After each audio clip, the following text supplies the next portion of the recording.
Hello friends, എല്ലാവർക്കും good morning. അപ്പോൾ ചെമ്പനൂർ പൂവിൻ്റെ ഇന്നത്തെ ഒരു സൂപ്പർ ഹിറ്റ് വിശേഷത്തിലേക്ക് എല്ലാവർക്കും സ്വാഗതം. അങ്ങനെ സച്ചിയെ കുറ്റപ്പെടുത്തുന്നത് കണ്ടു കഴിഞ്ഞപ്പോഴേക്കും രേവതിക്ക് അത് തീരങ്ങൾ ഇഷ്ടപ്പെട്ടില്ല. അപ്പോൾ രേവതി എടുത്ത് വായിക്കും പറയാണ്, സച്ചിയുടെ പല പ്രാവശ്യം നിങ്ങളോട് ഒരേ കാര്യങ്ങളും പറഞ്ഞു തന്നാണ്. ഒരു ചതിക്കിഴിലോട്ട് പോയി വീടരുത്, ഒരു എഗ്രിമെൻറ്റിൽ സൈൻ ചെയ്യാൻ നേരത്ത് അത് എല്ലാ കാര്യങ്ങളും ഡീറ്റെയിൽസ് ആയിട്ട് അന്വേഷിച്ചിട്ട് വേണം നിങ്ങൾ ഈ കാര്യങ്ങളിലൊക്കെ ഇടപെടാനായിട്ട്. അപ്പോൾ അതൊന്നും നിങ്ങൾ കേട്ടില്ല. എന്നിട്ടിപ്പോൾ എല്ലാവരും കൂടി സച്ചിയെ കുറ്റപ്പെടുത്തിയിട്ട് എന്താണ് കാര്യം എന്നൊക്കെ ഇങ്ങനെ ചോദിക്കുകയാണ്. അപ്പോൾ സച്ചിയും അത് തന്നെയാണ് പറയുന്നത്. രേവതിയും അന്ന് അമ്പലത്തിൽ വെച്ച് നിങ്ങളോട് പറഞ്ഞു ണല്ലോ, ഇത് കാണിക്കുന്നത് ദുശകനാണ്, അതുകൊണ്ട് നിങ്ങളത് സൈൻ ചെയ്യരുത്, ഒന്നും കൂടി ആലോചിച്ചിട്ട് സൈൻ ചെയ്താൽ മതി, അതുമാത്രമല്ല എമൗണ്ട് കൊടുക്കരുത് എന്നൊക്കെ പല പ്രാവശ്യം പറഞ്ഞല്ലേ. അപ്പോൾ രേവതി എല്ലാവരുടെ മുന്നിൽ കുറ്റക്കാരി. ചെയ്യുമ്പോഴൊക്കെ ഇതെല്ലാം ആലോചിച്ചിട്ട് വേണം ചെയ്യാൻ എന്നൊക്കെ പറഞ്ഞു കഴിഞ്ഞപ്പോഴേക്കും ശ്രുതിക്ക് അത് തീരങ്ങൾ ഇഷ്ടപ്പെട്ടില്ല. അപ്പോൾ ശ്രുതി എടുത്ത് വായിക്കും, അതെ നിങ്ങൾ പറയുന്നത് അനുസരിച്ചില്ല, ഞങ്ങൾക്കിപ്പോൾ ഇതെല്ലാം സംഭവിച്ചില്ലേ, പിന്നെ ഇതിൽ കഴിഞ്ഞതെല്ലാം കഴിഞ്ഞോ, ഇനി കൂടുതൽ സംസാരിക്കേണ്ട ആവശ്യമൊന്നുമില്ല, ഞങ്ങൾക്കാണ് പണം നഷ്ടപ്പെട്ടത്, നിങ്ങൾക്കല്ലല്ലോ പണം നഷ്ടപ്പെട്ടത് എന്നൊക്കെ പറഞ്ഞപ്പോഴേക്കും ഇങ്ങനെ പണം നഷ്ടപ്പെട്ടെന്ന് പറയുമ്പോൾ അച്ഛന് കൊടുക്കാനുള്ള 50 ലക്ഷം രൂപ നിങ്ങൾ എപ്പോൾ കൊടുക്കും സച്ചി? അത് ഞങ്ങൾ മാസാമാസം കൊടുക്കാമെന്ന് പറഞ്ഞല്ലേ. ഓ, പറച്ചിൽ മാത്രമേ ഉള്ളൂ, മാസാമാസം കൊടുത്തൊന്നും കണ്ടില്ലല്ലോ. എന്താ കൊടുക്കാത്തത്? അത് ഞങ്ങൾ കൊടുത്തോളാം എന്നൊക്കെ ഇങ്ങനെ പറഞ്ഞുകൊണ്ട് ഭയങ്കരമായിട്ട് ഇങ്ങനെ തർക്കിക്കുക. തർക്കിച്ച് കഴിഞ്ഞപ്പോഴേക്കും നമ്മുടെ സച്ചി പറയാണ്, അങ്ങനെ കൊടുക്കാൻ നിങ്ങൾക്ക് കഴിവില്ലെങ്കിലേ പൗഡറേട്ടത്തിയുടെ അച്ഛനോട് ചോദിക്കണം പൈസ. ഇത് കേട്ട ശ്രുതി ആകെ ഞെട്ടി നിൽക്കുകയാണ്. എന്തിനാണ് എപ്പോഴെപ്പോഴും ഈ അച്ഛനെ കുറിച്ച് പറയുന്നത്? അച്ഛൻ്റെ അവസ്ഥ എന്താണ് ഏതാണെന്നൊക്കെ ഞാൻ പറഞ്ഞ് മനസ്സിലാക്കി തന്നെയല്ലേ. അച്ഛനിപ്പോൾ ജയിലല്ലേ, അച്ഛൻ എന്നെ സഹായിക്കാൻ പറ്റുന്നൊരു അവസ്ഥയിലാണ് നടക്കുന്നത്. പൗഡറേട്ടത്തി, നിങ്ങൾ പറയുന്നത് മുഴുവനും പച്ച കള്ളമാണ്. വായെടുത്ത നിങ്ങൾ കള്ളത്തരം മാത്രമേ പറയുള്ളൂ. പലവരെയും ഞാൻ കണ്ടിട്ടുണ്ട് കള്ളം പറയണമൊക്കെ, പക്ഷേ ഏത് സമയവും കള്ളത്തരം പറഞ്ഞുകൊണ്ട് നടക്കുന്ന ഒരു വ്യക്തി അത് ഈ വീട്ടിൽ മാത്രമേ, അത് നിങ്ങളാണെന്നൊക്കെ പറയണ്ടേ സച്ചി. എൻ്റെ മാനസികാവസ്ഥ വല്ലാത്തൊരു രീതിയിൽ നിൽക്കുകയാണ്. ആ സമയത്ത് എന്നെ വിഷമിപ്പിക്കുന്ന രീതിയിൽ ഇങ്ങനെ സംസാരിക്കാൻ നിൽക്കരുത്. അപ്പോഴേക്കും സച്ചി ആണെങ്കിൽ, നിങ്ങളുടെ അച്ഛൻ എന്താ ഇത്രയും നാൾ ജയിലിൽ കിടക്കാൻ പോവാണോ? അങ്ങനെ ജയിലിൽ കിടക്കേണ്ട ആവശ്യമൊന്നുമില്ലല്ലോ. ഓ, നീ ആയിരിക്കും കോർട്ട്, ഞാൻ കോർട്ടൊന്നും ആവണ്ട, ഇതൊക്കെ മനസ്സിലാകാനേ സാമാന്യ ബുദ്ധി മതി എന്നിങ്ങനെ സച്ചി പറയുമ്പോൾ അതിനെക്കുറിച്ച് എല്ലാം കൂടുതൽ ഇങ്ങനെ ചിന്തിക്കുകയാണ്. അപ്പോൾ വർഷയും പറയാണ്, സച്ചിയായിട്ട് ഇങ്ങനെ കുറ്റപ്പെടുത്തേണ്ട കാര്യമൊന്നുമില്ലല്ലോ. ശ്രുതി ചേച്ചിക്ക് ഈ കാര്യത്തിൽ ഒരു തീരുമാനം എടുക്കണമായിരുന്നു, അല്ലാതെ ഇവിടെ വന്ന് ഇങ്ങനെ ഇരുന്നിട്ട് ഓരോ കാര്യങ്ങളും പറഞ്ഞ് മറ്റുള്ളവരെ കുറ്റപ്പെടുത്തിയിട്ടൊന്നും യാതൊരു ആവശ്യമില്ല. വർഷേ, മനസ്സിലായി വർഷേ, നിങ്ങളെല്ലാവരും കൂടി ഞങ്ങളുടെ നെഞ്ചത്തോട്ട് കയറേണ്ട ആവശ്യമൊന്നുമില്ല എന്നൊക്കെ പറയാം. അപ്പോൾ നിങ്ങളന്ന് ഇളയച്ചനെ വിളിച്ചത് നിങ്ങൾ ഇളയച്ചനെ അല്ലെന്ന് ഞങ്ങൾക്ക് മനസ്സിലായി എന്ന് സച്ചി പറയാണ്. അത് നിനക്കെങ്ങനെ അറിയാം? ഞാൻ ഇളയച്ചനെ തന്നെയാണ് വിളിച്ചത്. ഇല്ല, നിങ്ങൾ പറയുന്നത് പച്ച കള്ളോ.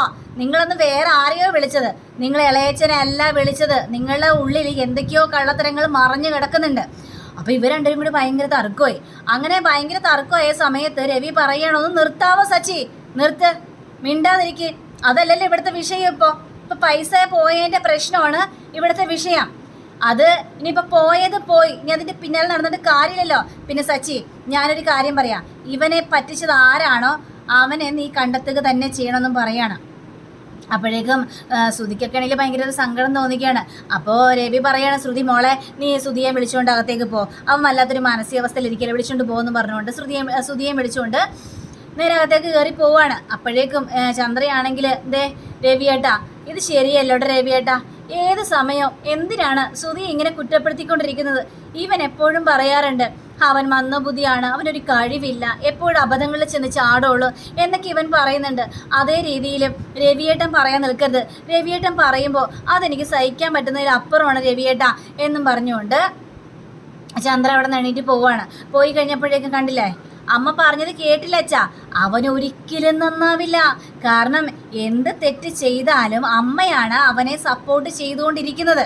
അതുകൊണ്ട് ഒരിക്കലും അവൻ നന്നാകാനായിട്ട് പോകുന്നില്ല. അഥവാ നന്നാവാനായിട്ട് ശ്രമിച്ചു കഴിഞ്ഞാൽ പോലും അമ്മ അവനെ നന്നാവാനായിട്ട് സമ്മതിക്കില്ല.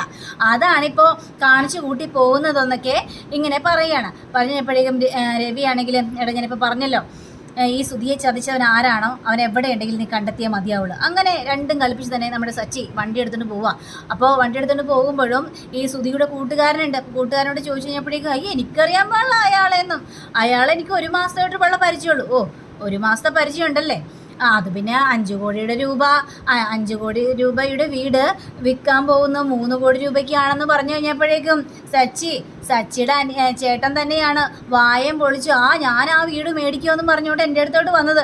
അല്ലാതെ ഞാൻ അവനെ നിർബന്ധിച്ചിട്ടൊന്നുമില്ല എൻ്റെ സച്ചിയെ. ഇത് കേട്ടുകഴിഞ്ഞപ്പോഴേക്കും ചേട്ടാ, ചേട്ടന് ഇപ്പോൾ ഒരു കാര്യം തീരുമാനിച്ചേ മതിയാവുള്ളൂ. ഈ ഫ്രോഡ് ആളെ കണ്ടെത്തുക തന്നെ ചെയ്യണം. അതിന് നമ്മൾ രണ്ടുപേരും കൂടി, അയ്യോ സച്ചി എന്നെ അവിടെ എവിടെയെങ്കിലും ഇറക്കി വിട്ടേ, ഞാൻ പോയിക്കോളാം, അങ്ങനെ പോകാൻ തന്നെ സമ്മതിക്കില്ല. ഇയാളെ കണ്ടെത്തിയിട്ട് തന്നെ പോകാൻ സമ്മതിക്കുള്ളൂ എന്ന് സച്ചി പറയണം. അങ്ങനെയാണ് ഈ കമ്മീഷൻ എനിക്ക് എന്ത് തരും? അയ്യടാ, ഈ കച്ചവടം ഒപ്പിച്ചു കൊടുത്തതിന് സുധി തനിക്ക് നല്ല കമ്മീഷൻ തന്നിട്ടുണ്ടാവുമല്ലോ. എവിടെ അവൻ എനിക്കൊരു കമ്മീഷനും തന്നില്ല. അവനെനിക്ക് കമ്മീഷൻ തരാമെന്ന് പറഞ്ഞു, പക്ഷെ അവനെന്നെ പറ്റിച്ചു. അവൻ 10 പൈസ എനിക്ക് കമ്മീഷൻ തന്നിട്ടില്ല. ഏതായാലും കണ്ടെത്തട്ടെ. അയാൾ തരാനുള്ള 30 ലക്ഷം രൂപ തന്നു കഴിഞ്ഞിട്ടുണ്ടെങ്കിൽ ചെറിയൊരു കമ്മീഷൻ തന്നെ ചേട്ടന് തന്നേക്കാന്ന് പറയാണ്. അങ്ങനെയാണെങ്കിൽ ഞാൻ കൂടെ വരാം എന്ന് പറഞ്ഞുകൊണ്ട് ഇവർ രണ്ടുപേരും കൂടി ഒരു കരിക്ക് കടക്കാരൻ്റെ മുന്നിൽ പോയി ഇങ്ങനെ നിൽക്കുകയാണ്. ചേട്ടാ 2 കരിക്ക് എന്ന് പറഞ്ഞുകൊണ്ട്. അങ്ങനെ അയാൾ കരിക്ക് വെട്ടാൻ പോകുന്ന സമയത്ത്, ചേട്ടാ എനിക്കൊരു ഡൗട്ട് ഉണ്ട് ചേട്ടാ എന്ന് പറഞ്ഞുകൊണ്ട് ഈ ഫ്രോഡ് അയാളെ കുറിച്ച് ചോദിക്കാം. അയാളെ എനിക്കറിയാലോ, അയാൾ പക്കാ ഫ്രോഡല്ലേ. ചേട്ടനപ്പം അയാൾ പക്കാ ഫ്രോഡാണെന്ന് അറിയാവോ? പിന്നെ അല്ലാതെ എനിക്കറിയാം, അയാൾ പക്കാ ഫ്രോഡ് തന്നെയാണ്. അതെങ്ങനെ ചേട്ടനറിയാം? ഇവിടെ പലരും എൻ്റെ മുന്നിൽ വന്നിട്ടുണ്ട്. അയാൾ അങ്ങനെ പറ്റിച്ചു, അയാൾ ഇങ്ങനെ പറ്റിച്ചു എന്ന് പറഞ്ഞ ഒത്തിരി പേരുണ്ട് മുന്നിൽ. പിന്നെ ഈ സമയത്തും അയാൾ ആരെയൊക്കെ പറ്റിച്ചെന്നാണല്ലോ കേട്ടത്.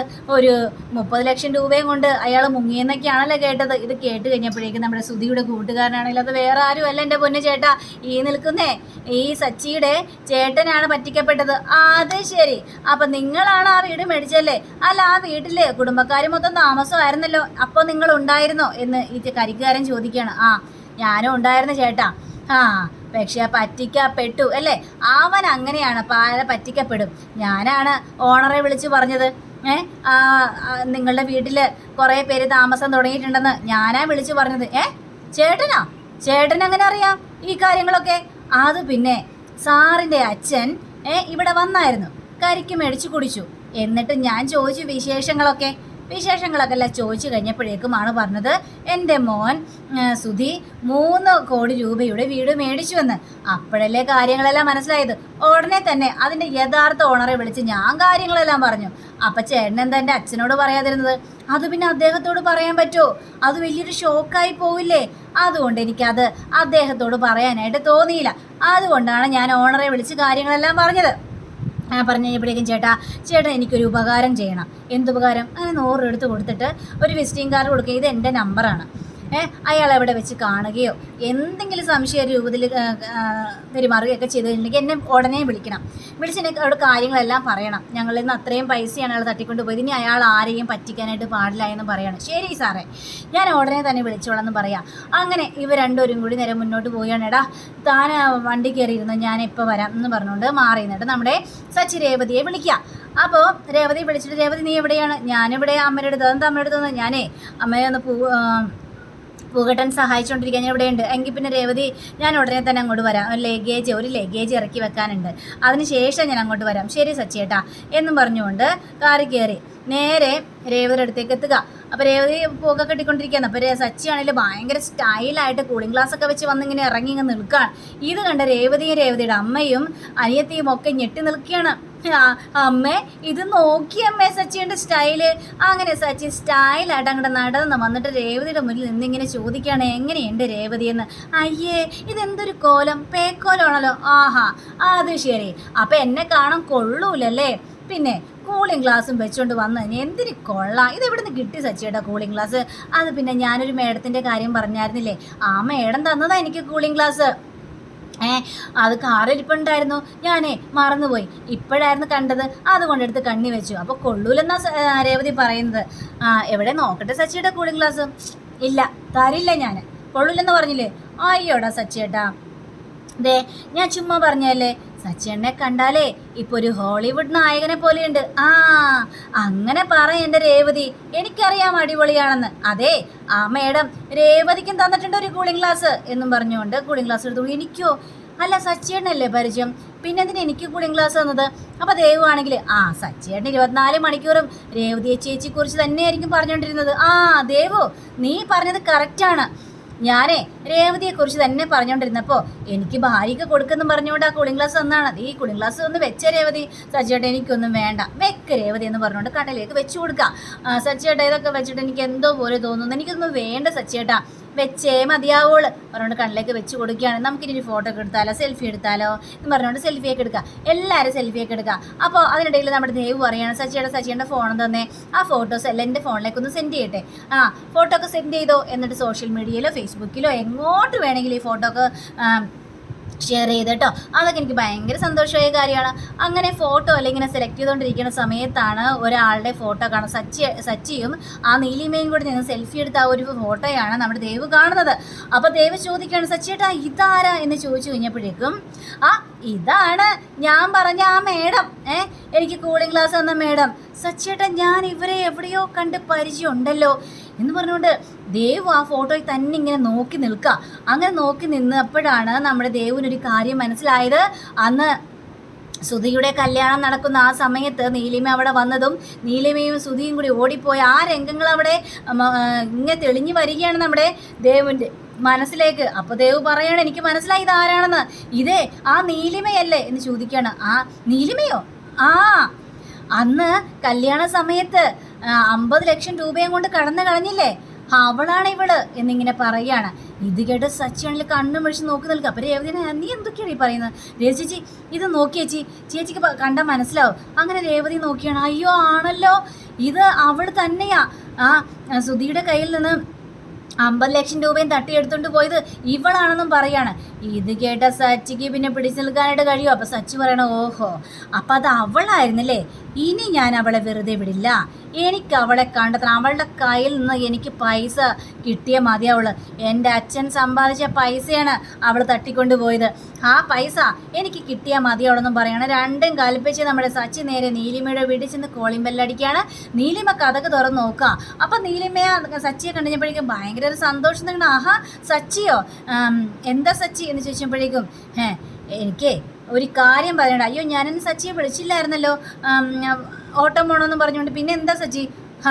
നിനക്ക് ഞാൻ പറഞ്ഞു തരാടി എന്താ കാര്യമെന്ന്. അങ്ങനെ സച്ചി വല്ലാത്ത രീതിയിൽ ആ വീട്ടിലേക്ക് ഇടിച്ച് കയറി, ആ സെറ്റിൽ കയറി അങ്ങനെ ഇരിക്കുകയാണ്. രണ്ടും കലിപ്പിച്ച് തന്നെ. അപ്പം അങ്ങനെയും കാണിച്ചുകൊണ്ടാണ് നമ്മുടെ ഇന്നത്തെ റിവ്യൂ അവസാനിച്ചിരിക്കുന്നത്. അടുത്ത റിവ്യൂവിനെ കാത്തിരിക്കുക, സബ്സ്ക്രൈബ് ചെയ്യുക. എല്ലാവർക്കും നല്ലൊരു ദിനം ആശംസിച്ചു. നമസ്കാരം. Thank you. ബൈ.